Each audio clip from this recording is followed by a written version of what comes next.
बात है। एक छोटे से गांव में एक लड़का रहता था जिसका नाम अर्जुन था।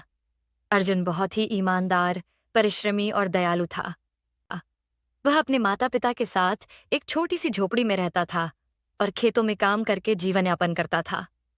उसका सपना था कि वह एक एक दिए बड़काए किसान बने और गांव के लोगों की मदद कर सके।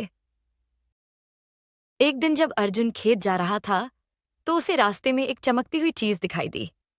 जब उसने पास जाकर देखा तो वह एक भारी सोने की थैली थी जिसमें बहुत सारे सोने के सिक्के थे। अर्जुन चकित रह गया क्योंकि उसने कभी इतने पैसे नहीं देखे थे। उसके मन में कई विचार आए। क्या मैं इस पैसे से नया घर बना सकता हूं?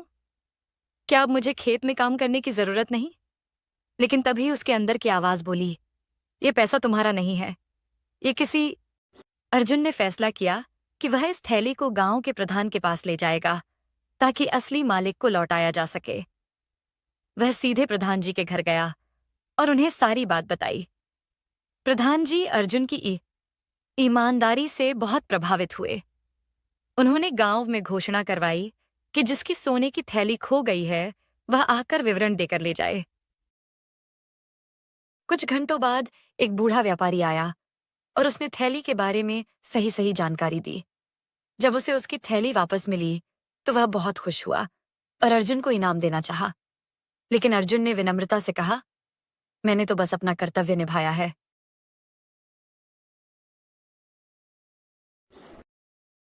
प्रधान जी ने अर्जुन की सच्चाई और ईमानदारी से प्रभावित होकर घोषणा की कि वह गांव के बच्चों को सच्चाई और नैतिकता की शिक्षा देने का कार्य करेगा। धीरे धीरे अर्जुन गांव के बच्चों के लिए एक आदर्श बन गया। सब उसे प्यार और कई वर्षों बाद अर्जुन खुद एक सफल किसान बन गया। लेकिन उसने अपनी सादगी और सच्चाई को कभी नहीं छोड़ा। वह हमेशा कहा करता था, ईमानदारी और सच्चाई का फल देर से जरूर मिलता है, लेकिन वह सबसे मीठा होता है। सीख।